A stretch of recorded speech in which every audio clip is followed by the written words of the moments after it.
Here's the deal, Linda. And you know I love everyone, no matter what color you are. I do. If we had a choice as to what color we could be, and I can see people acting the fool. Aha, you chose the wrong color. We don't have a choice. Right. We're all made the same. I mean, God made us all the same. So this whole thing about race and color is the dumbest stuff I've ever seen. This episode is sponsored by EncourageX, where you can manage all of your encouragement needs in one place. Personal, authentic, and consistent. EncourageX.com, where relationships mean everything. Well, as you can see, our guest today probably doesn't need much of an introduction. He is Clyde the Glide Drexler. I could go on and on. So what? Olympic gold medalist, NBA champion, in the Hall of Fame, one of the 50 most fantastic basketball players ever on the planet. And it goes on and on. Hey, so that and $12 will get you in the movies. Clyde, thanks so much for coming in to talk to us today. Really, really appreciate it. So I got to know Clyde back in the day when I was anchoring the news, and I had the opportunity to cover your championship season back in 1995. That was a long time ago. We were both so much younger. So much younger. We're still young and fabulous. That's right. Young and fabulous. That's what I'm going for. So you have now moved to the other side of the microphone as a sports broadcaster for the Houston Rockets. For many years, I think I started in 2004 or 3. So it's been about 16, 18, 20 years. But who's counting? Linda, it's been fun broadcasting, a little color, a little commentary, a little humor to the Rockets game. The games are jam-packed, action-packed, and always a lot of fun. So there's not they see the game. And so it's been a lot of fun to interject your knowledge, your wit, and a little humor into a great game. A lot of humor. Yeah. I love listening to you. I do. So when you finished playing, you did a stint for a couple of years at the University of Houston as a coach. And that was going back to your alma mater, back to Phi Slamma Jamma days. So tell us about that. Well, that was a great experience to be a head coach at your alma mater. We were Phi Slamma Jamma. Back in the days, we were a national sensation. And so to go back and be the head coach was a labor of love. I wanted to give back. The program had hit rock bottom. They were having trouble endowing scholarships. They needed to raise money. So I agreed to take the job to help them out, get the program back up to where it should be. So we endowed all of the scholarships. We had donors coming in, giving money back to the school, back to the program. And so we made sure the program was going to go on. And I did it for 2 years to give back. And I had a great time coaching these young student athletes who were phenomenal young men. Everyone who I brought to the university or coach was able to get their degree in those 2 years that I was there. Wow. I mean, I had 100% success rate. And that's what I'm most proud, on top of raising money, making sure the program is going to go on in perpetuity. Well, the program is on fire about now. Oh, my goodness. They're doing great things. They are. Do you go to the games very often? Well, when I'm not traveling or when I'm not at the Rockets game. In your spare time. Or not, doing things with the Big Three. Yeah, tell us about the Big Three. Well, the Big Three is professional 3-on-3 basketball, half court. We're in the 3rd year of it, and it's played by ex-NBA players, guys that we would all know. It's coached by NBA Hall of Famers and legends. We have the first professional men's league that ladies are the head coaches, like Nancy Lieberman. Now Lisa Leslie will be head coaches in our league. And we got a lot of fans, popular around the world. Our games are broadcast in like 50 different countries. And it's a very popular sport. That's a big job. It really is. And as commissioner, started by Jeff Quantnitz and Ice Cube. And those guys are phenomenal guys to work with day in and day out.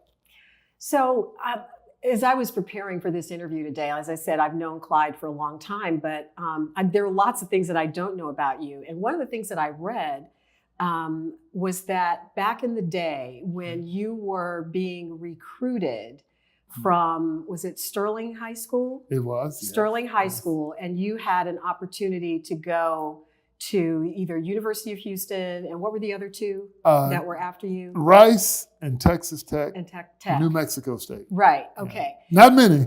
Well, that's enough. Okay. But especially when you couldn't afford it, you needed to have a scholarship. Sure. That was a lot. That was plenty. That was a lot. Yes. Okay. So you ended up, Guy V. Lewis Was the head coach. was the head coach at U of H.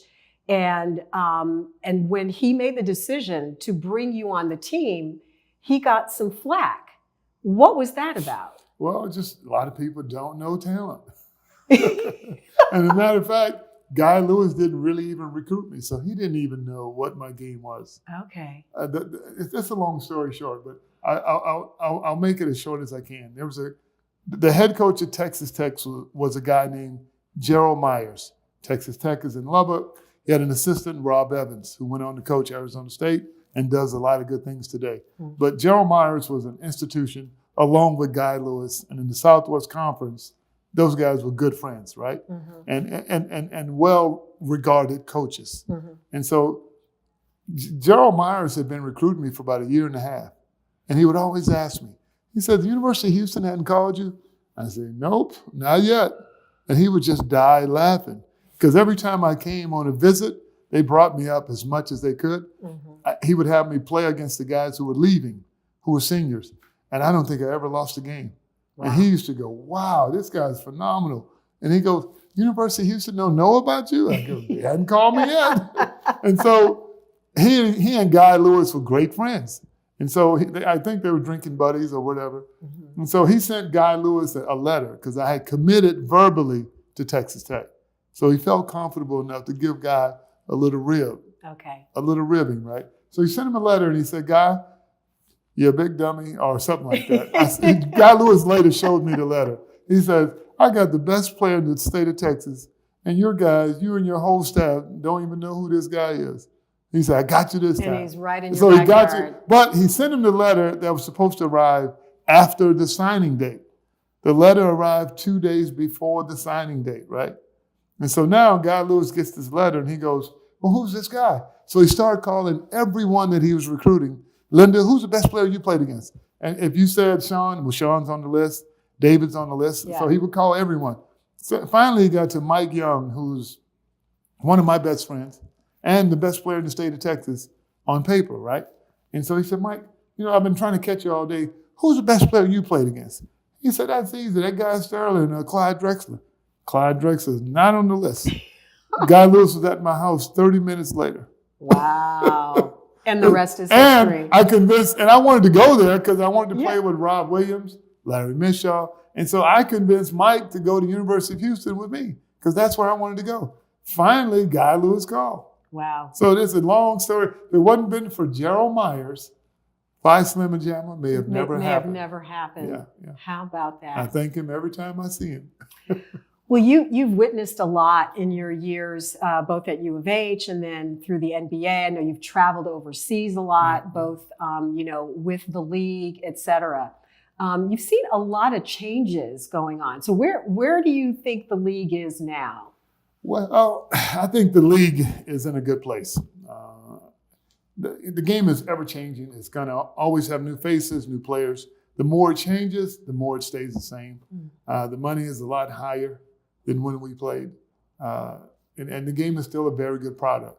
But these young guys today are phenomenal to watch. And even though they're making a lot of money, they still keep it very professional.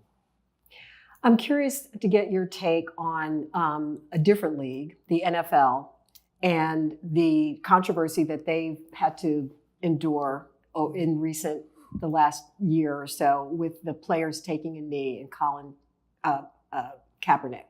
What's your take on that whole situation? Well, the NFL is a great sport. I mean, it's a great franchise football. But I think a lot of their pain is self-inflicted. How so? If you just listen to the guys and just have a line of communication, and respect those guys, you would not have a problem. I think the problem comes because there is no communication. And then when things actually happen, and even though they tell you what they're doing, you turn it into something else. And that's unheard of. And that's why they have a big problem. And so it's almost like they don't really care what you think. And so the players pick up on that. Right. And so to get respect, you have to give it. And so that's a big part of their problems. That's interesting because, as a fan and just, a layperson like everybody else out there who watches the NFL, and when Colin first took the knee and explained what he was doing and why he was doing it, and what it was and what it wasn't, it somehow got morphed into it being about something other than protesting Black Lives Matter, protesting the police shootings of African Americans. If you do something and the guy asks you, why'd you do that?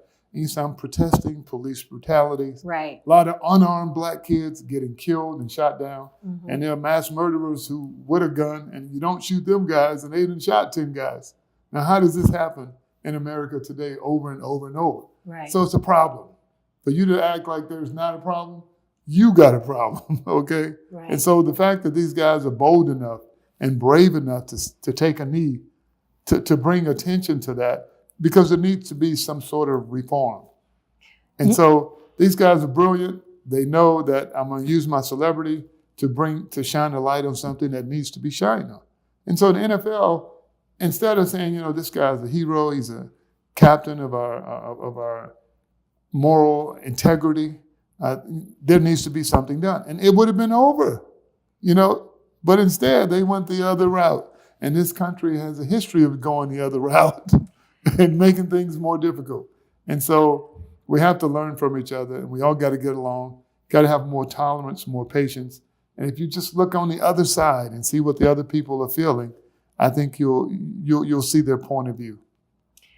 As a player, did you have instances where you were dealing with things because of your race? Well, as a player, I love being a Black man. I'm the proudest Black man ever. I want everything Black. Shoes, pants, everywhere. My golf clubs, everything Black. I'm the proudest Black because here's the deal, Linda. And I love everyone, no matter what color you are. I do know If that. we had a choice as to what color we could be, and I can see people acting a fool. Aha, you chose the wrong color. We don't have a choice. Right. We're all made the same. I mean, God made us all the same. So this whole thing about race and color is the dumbest stuff I've ever seen. We're all the same. And whoever don't think you are, they got a real problem. And there's a lot of miseducation there. And so for the proudest Black man in the world, I don't understand what the problem is. Show patience, show tolerance, especially to people who are not like you. They may have a different experience. But remember, they are someone's kid. That's someone's child. That's someone's brother, sister. So everyone deserves respect. So I don't understand, how do we miss that very basic rule over and over again? It's dumbfounding to me. Unbelievable. It truly is, because it's like you say, we all bleed the same red blood. Exactly.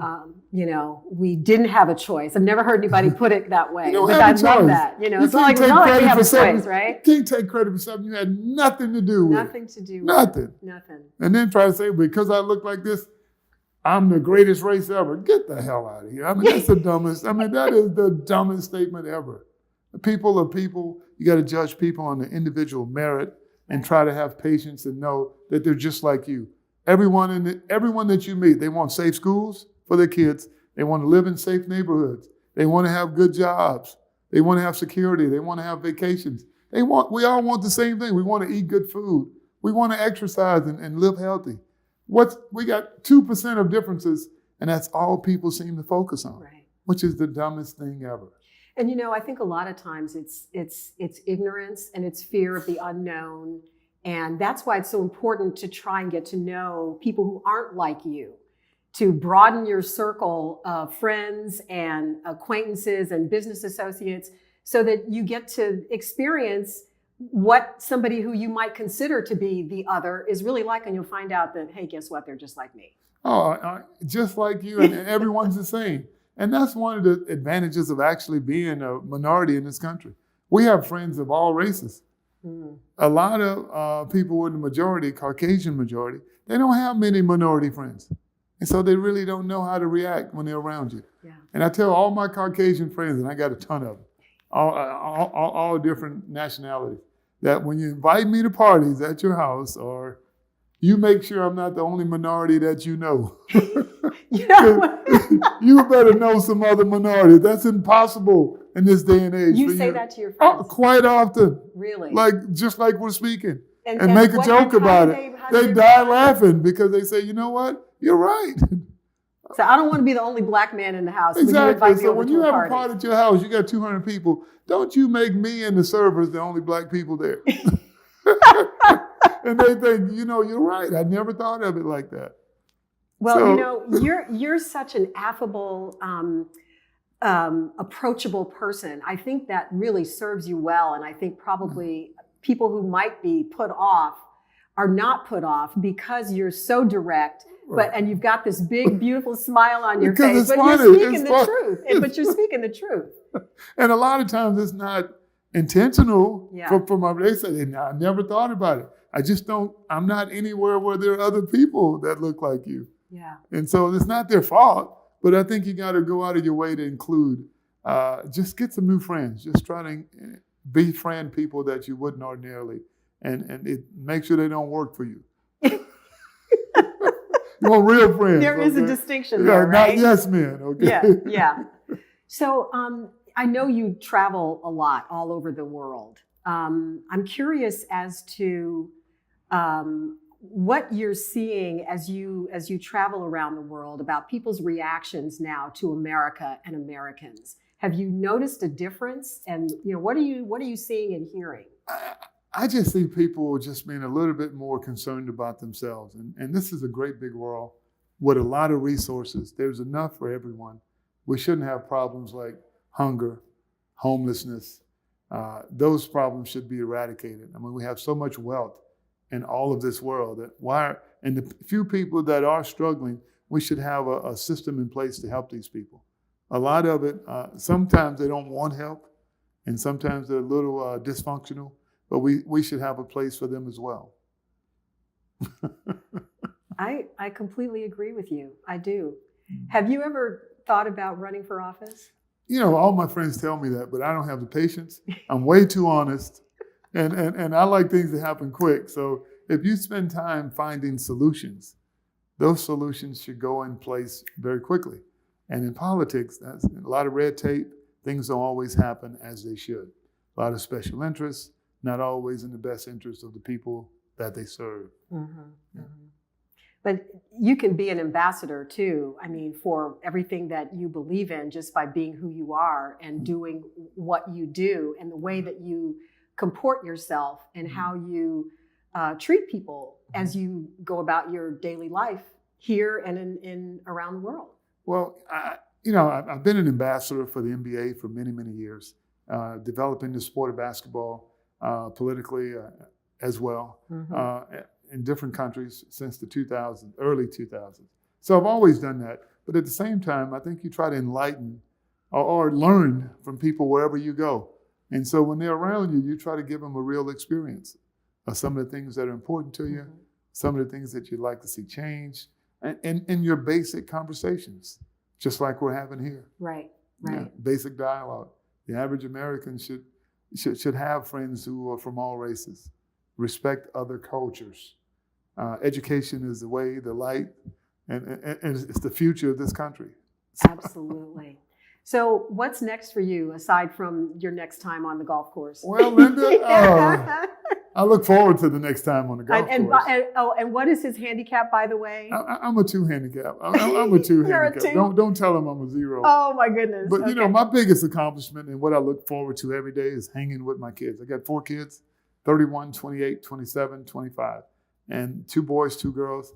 I look forward to just interacting with them, watching them grow as young professionals, accomplishing their dreams. As a father, that's the best feeling you can have. And when they get off the payroll, I'm going to rejoice. They're not all the way off yet, huh? Not all the way. Not all the way, almost, right? So Rockets, how are they going to finish off this season? My Houston Rockets, they're going to do well, Linda. James Harden has been incredible. Isn't he just got to off get the Chris charts? Paul healthy. Eric Gordon is really good. When Capella gets back healthy, I think they'll be a force to be reckoned with in the playoffs. But they got to have a good mindset and just know that the game is imperfect. You don't have to have a perfect team to beat good teams. You just got to outplay them. Yeah. And that's what this game is all about. There's so much bad perception when it comes to the Rockets and their chemistry. But I like their players. I like the way they play. And all they got to do is stay healthy. Well, and I know if you felt differently, you would say the truth. Oh, that is the truth. I know. So we can look forward to the playoffs. Oh, definitely look forward. The show that James Harden is putting on is one for the ages. And once he gets all of his complimentary players back, I think they're going to be tough to beat in the playoffs. So my husband, Lou, whom you know, was telling me the other Lou. day. Sweet Lou, right. So Lou says, he says, Linda, I don't know. I think Harden might be better than Jordan. Because he said, Harden was shooting a 3-shot from almost half court the other day. And he's like, Jordan didn't have that shot. How would you compare Harden and Jordan? I hate to compare guys I because know. of different It's eras. really an unfair question. Because Jordan was phenomenal. James is phenomenal. He was. Yeah. They dominate in their era. Yeah. And so that's all you can look at. Yeah. I hate to compare because they're both friends of mine and they're both incredible guys. Yeah. Yes. Do you miss playing? I don't miss playing because I'm kind of old, but I do miss the money. Them big checks were so much fun. But, being able to do something you love for a living is a complete blessing and an honor. And then to do it for 15 years was even better. And then when it's over, I retired because really you had nothing left to give. You'd done everything. So it's only one way to go, straight downhill. When did you retire? Because you won the championship in 95. I retired in 98. In 98, so not that much. Not that much longer. I was an old man. I was in my 12th year when I won the championship. So we were so happy when you left Portland and came here. I was happier. I was coming home and we win the championship. Come on. Oh my gosh. One of my favorite memories is being on the floor of what was then, what was it? Compact Center. Summit. It was Compact Center. It was, You're right. no, it wasn't. Right. No, I wasn't here during the Summit days. Right. It was Compact Center. But being right. on the floor and interviewing you and Mario and Dream and, the whole team. Robert Ory, Kenny Smith. All the confetti, falling all over us. It was just so much fun. We need to have that feeling once again. The parties that were on Richmond and Westheimer were unprecedented. They were epic. Yeah. We want to feel that again. We're due for another epic party. And this time you'll get to cover it as a broadcaster for the Rockets. Exactly. How fun will that be? Clyde, you're the best. Love you to pieces. Thank you, Linda. Anytime you need me, I'm here. Oh, thank you so much. Great. I really appreciate it. And thank you for watching. I hope you've enjoyed this as much as I have. I'll see you next time. Thanks so much for giving our guest permission to speak and for having the courage to listen with an open mind. If the mission of Our Voices Matter resonates with you, please like, subscribe, download, and share. And then join the conversation because it really is going to take all of us to make a difference.